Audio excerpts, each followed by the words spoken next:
สวัสดีค่ะยินดีต้อนรับท่านผู้ชมทุกท่านเข้าสู่รายการเบิงแล้วรวย456ค่ะพี่น้องค่ะมาพบมาพอกันกับในช่วงแรกค่ะพี่น้องค่ะของมือวันที่31นะคะเดือนกรกฎาคมนะคะปีพุทธศักราช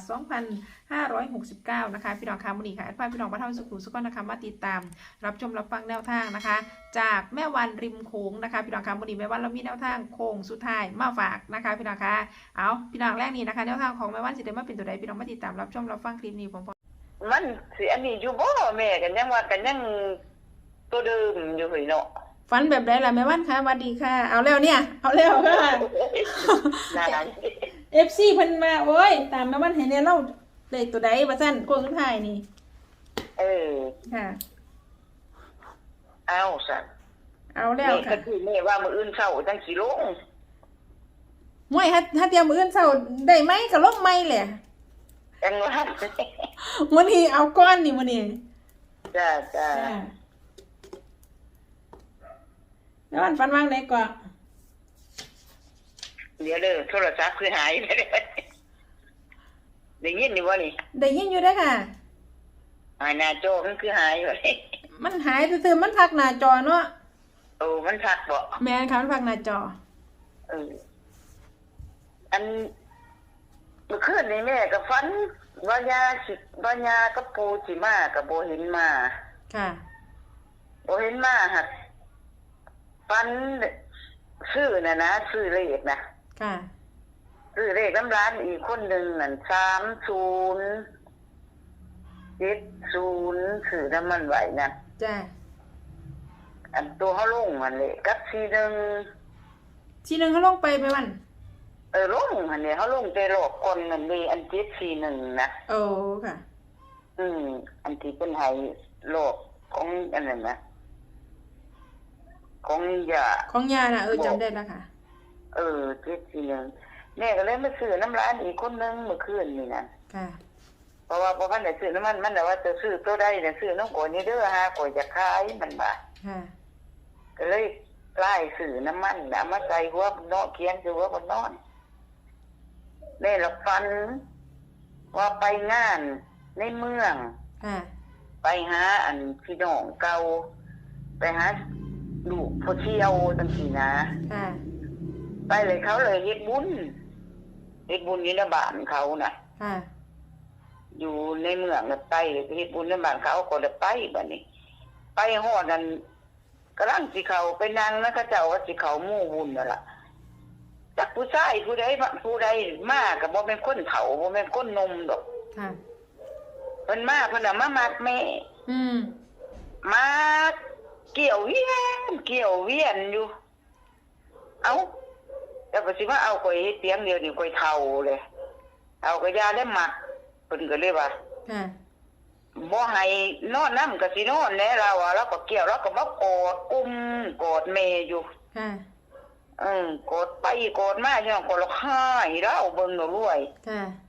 ว้ายจะเป็นบ้าบ่แต่คนสิได้มาลบมักบ่เห็นกันก็มาแม่ก็ทูนใส่เพิ่นแหละบาดนี้นะ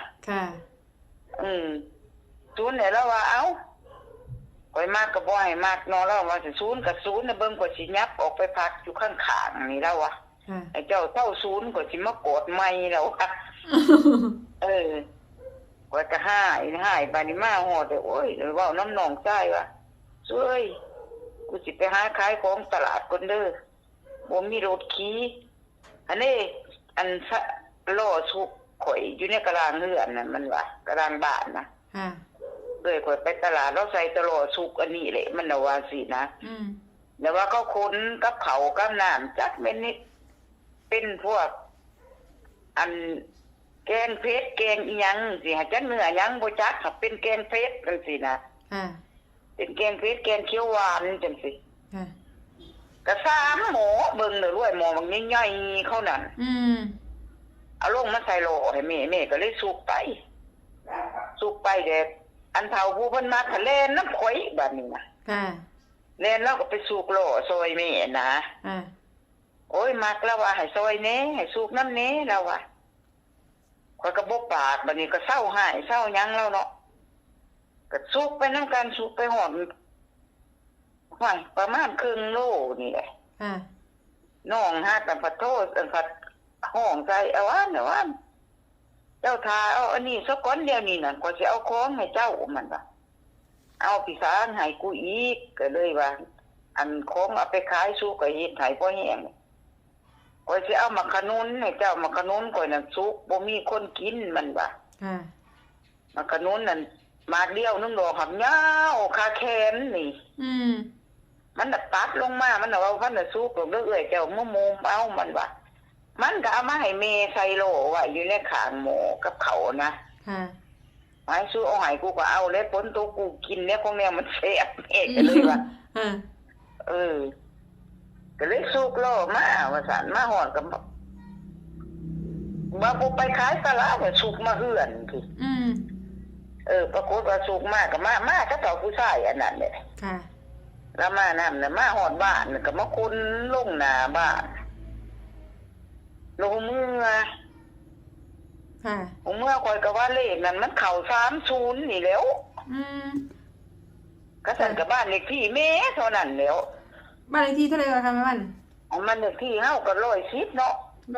110ถ้ามันมามันก็สิกันมันบ่มาเบิ่นมันก็สิเป็นที่เด็ดคือเก่าคือแม่ลงไว้นี่แหละ ค่ะ ถ้ามันสิมาตามบ้านเลขที่ก็สั่นแม่นเลขแม่เขานะ ค่ะ สิเบ็ดแล้วก็01ซ้ำนั้นเลยบ้านเลขที่นั่นเนาะมันสิหมุนไปสิได้ ค่ะ บัดนี้แม่ว่าแม่หายนี่กันบ่เป็นนี่สตินี่มันเป็นได้แต่3แต่4แต่2แม่นบ่ ค่ะ แต่มันเป็น0น่ะนะแม่ก็สิบ่ตีเป็น40หรือว่า40มันสิมาอยู่ในหม่องอันเลขที่เฮาเอาไว้มื้อก่อนน่ะเพิ่นให้407 470นำบ่ข้อยบ่ทันได้ตั้ง3โตนะเบิ่งเด้อรวยอันโต70นั่น จ้า มันนี่นะคอยกับมาก30คือเก่าหั่นแหละเบิ่งแล้วรวย เบิ่ง30เบิ่ง30บัดมื้อนี้แม่มาไหว้บัดนี้เด้อ ค่ะ แม่มาไหว้นะเอ้าคันสิมาอยู่ในน้ำตาใหญ่สิเป็นตัวใดก็เฮ็ดให้เบิ่งอีกแม่กว่าแม่มาไหว้แม่ละตั้งธูปแม่บ่มีเทียนแม่เบิด ค่ะ เทียนสิสูตรนั้นยาคู่บ่มีแต่เทียนซื้อมาบ่ตั้งญาติมันบ่เข้า เพราะว่าตัวเพิ่นสูตรน่ะมันเบิดนะแม่ก็เลยเอาธูปมันโตมาแต่ถาดพนมนำที่เพิ่นสูตรน้ำพญานาคน่ะมาตั้ง ค่ะ มาตั้งนั่นเพิ่นไปให้ในธูปนั่น470เลยเบิ่งน่ะ โอ้ รวย ก็มาตรงกันของแม่วันเนาะ มันก็ตรงกันไม่047 074นั่นแหละ จ้า มันมาตรงกันนะบัดนี้นะ ค่ะ ยิ่งสิว่ากันสิว่าอันลงอันนั้นต้นนั้นเฮาก็ลงเลยดิแต่ว่าแม่มันนิ่นไว้นั่นนิ่นในบ้านเลขที่กับ30โตเก่านี่แม่มัก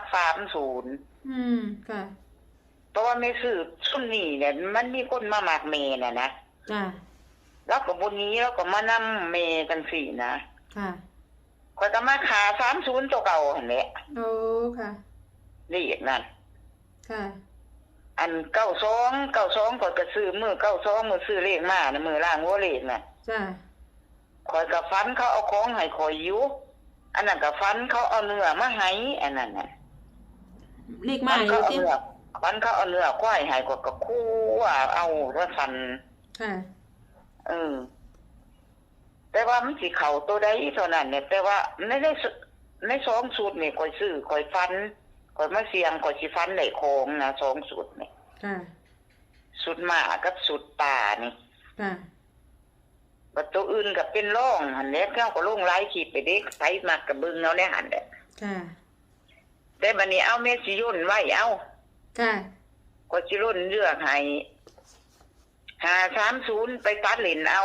5030ก็เฮาเฮ็ดมันสิหลายให้เขาเจ้าตัดเอาไปมาก็ตัดเอา ค่ะ แล้วก็470 470ค่ะ บัดนี้ก็370 370ค่ะ เอาลงใส่ในคลิปสุดท้ายเนาะ จ้า บัดนี้มันย่นลงมาใส่เอาโต741อีกคู่นึง 741ค่ะ บัดนี้2โตนั่นตัดเอาอยู่ในอัน ซุ่มเลขมานั่นตัวอื่นแม่ก็เป็นร่องอยู่เฮาก็ลงไว้แล้วเนาะ ค่ะ แม่มันนินไว้อยู่ในหาสองตู้นั่น ค่ะ เด็กก็41 ค่ะ อัน50เฮาเอาเลยบ่ 50ย่างค่ะ เฮาตัดออกจาก530น่ะ 50ค่ะ เลยก็มาเอา30 จ้า 70 จ้า เดี๋ยวก็ล่อง60ไว้กันไว้ยันเพิ่นลดยันเพิ่นขึ้นเพิ่นลง กัน60ค่ะ ถ้าเบิ้ลน่ะคือมี11 จ้า อันนั้นบ้านเลขที่เนาะ ค่ะ อัน70กับ01น่ะมันตัวเดียวกันเด้อไผอยากซื้อ01ก็ซื้อ ค่ะ มันเป็นเลขตัวเดียวกันอยู่ในบ้านเลขที่เฮาเนาะ จ้า เบิ้ลนั่นเอา11กับ55เบิ่งแล้วรวย จ้า อัน55นี่ข่อยฟันขี่รถ KR ข่อยหลายมื้อแหละเป็นแต่ล้างโอเหล็กมา 2-3 มื้อพุ่นน่ะ จ้า อันฟันพัดตั้งแต่มันเสียมันอันนี้มานี่เป็น10กว่าปีแม่บ่ได้ฟันเห็นมันจักเทื่อแต่กี้ฟันเห็นมันสิออก055จังซี่นะเด็กชายมัน055 ค่ะ บัดนี้แม่ฟันได้ขี่มันอยู่เบิดคืนจังซี่มันก็บ่พันได้ออกแล้วบ่พันได้ออกหยังน่ะนะ ค่ะ ก็เลยลงไว้ซะหั่นคู่หนึง 55บอกเพิ่งเอา3ตัวเลยหาส่วน55 055กับ55หั่นแหละ ค่ะ กันไผมักตัดก็ตัดเอาไผบ่มักตัดก็แล้วแต่ไผสิมักจังซี่นะบัดนี้นั่นโตแม่มักอีหลีนั่นก็คือ30กับ5292 41 529241มัก4คู่ ค่ะ บัดนี้70ก็เอาเป็นรอง จ้า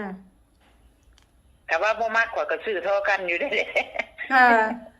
คันไว้ว่าบ่มักคันเว้าร้ายมันสิร้ายแหละเขาเจ้าเลือกเอา จ้า แต่ว่าตัวแม่นินก็นินไว้ซ้ำนั่นนะ จ้า เพราะว่าอันมือเฮาลง3ตัวนั่น592นั่นไผก็ตัดหลินเอานะหันแม่นั่นตัดเบิดคือโต จ้า ตัดเบิดแล้วแต่ว่ามันหักไปออกลาวแล้วจังซี่นะ ค่ะ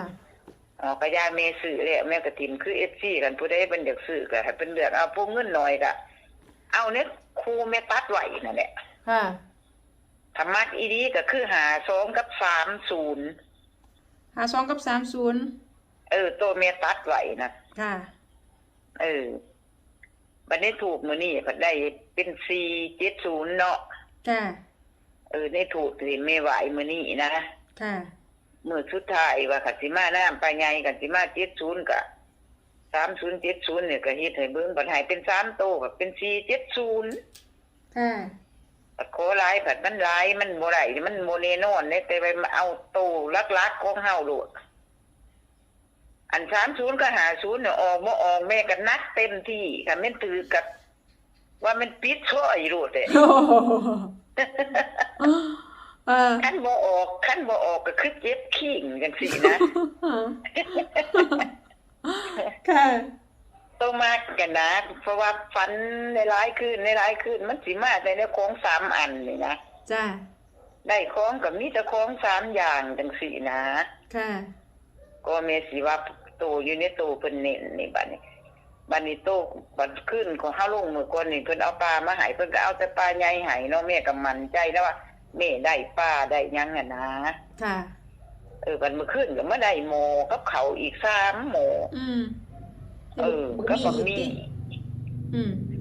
มันก็สิอยู่ในนี้แล้วว่าของแม่ซื้ออยู่ในนี้เนาะ จ้า เอาสุดท้ายโค้งสุดท้ายเด้ปูกับยาบ่มาคันเพิ่นสิบ่มามื้อแลงเด้อ จ้า คันเพิ่นมามื้อแลงคันเพิ่นมาจัดตัวใดเฮาสิโทรหายามมื้อเช้า ได้ค่ะแม่วันค่ะ ถ้าบ่เห็นแม่โทรหาคือตัวเดิมมันแหละ ได้ค่ะ ได้ค่ะ จ้า ขอบคุณแม่วันหลายๆค่ะ จ้า สวัสดีค่ะ สวัสดีจ้า สรุปแนวทางถ่ายคลิปนี้ค่ะ พี่น้องคะแนวทางจากแม่วันริมโขงนะคะพี่น้องคะ เอาพี่น้องมื้อนี้นะคะแม่ว่าเรามาสรุปโครงสุดท้ายให้นะคะแนวทางของแม่ว่ามี530นะคะ470 370 110 741 52 41 92 5030แล้วก็70ตัวกันมี60นะคะกันมี60 11 01 55 055นะคะพี่น้องคะเน้นๆก็คือ52นะคะ41 92 50กับ30นะคะพี่น้องคะเอาพี่น้องอย่าลืมนะคะแคปหน้าจอเอาไว้พร้อมพี่น้องคะแนวทางโค้งสุดท้ายแรกนี่นะคะจากแม่วันริมโขงเด้อค่ะพี่น้องเด้อแคปหน้าจอค่ะพี่น้องคะก็มีประมาณนี้นะคะสำหรับแนวทางจากแม่วันริมโขงนะคะพี่น้องอย่าลืมนะคะนำไปพิจารณาเบิ่งเนาะค่ะพี่น้องคะตั้งช่องนำเสนอเพื่อเป็นแนวทางคือเก่าค่ะพี่น้องคะโปรดใช้วิจารณญาณในการรับชมรับฟังนะคะขอขอบคุณพี่น้องค่ะสำหรับการรับชมรับฟังนะคะขอขอบคุณสำหรับข้อมูลในคลิปนี้นะคะขอบคุณแนวทางจากแม่วันริมโขงค่ะสำหรับพี่น้องท่านใดที่เขามาเห็นคลิปนี้เป็นเทื่อแรกค่ะพี่น้องคะแต่ไม่อยากสิพลาดกับแนวทางเด็ดๆแบบนี้นะคะพี่น้องคะเขามาแล้วก็อย่าลืมเด้อค่ะพี่น้องคะฝากกดติดตามนะคะกดไลค์กดแชร์นะคะกดกระดิ่งแจ้งเตือนทั้งหมดนะคะเพื่อที่จะได้บ่พลาดทุกคลิปทุกข่าวสารแนวทางจากทางรายการนะคะพี่น้องคะสำหรับคลิปนี้นะคะพี่น้องแนวทางจากแม่วันริมโขงนะคะรัฐบาลไทยมื้อนี้ก็มีเพียงสำนีเด้อค่ะพี่น้องแอร์ก็สิได้ขอตัวลาพี่น้องบรรเทาสุขุสุขไปก่อนนะคะพี่น้องคะเอาไว้พอกันใหม่กันไปในคลิปหน้านะคะพี่น้องคะสำหรับคลิปนี้สวัสดี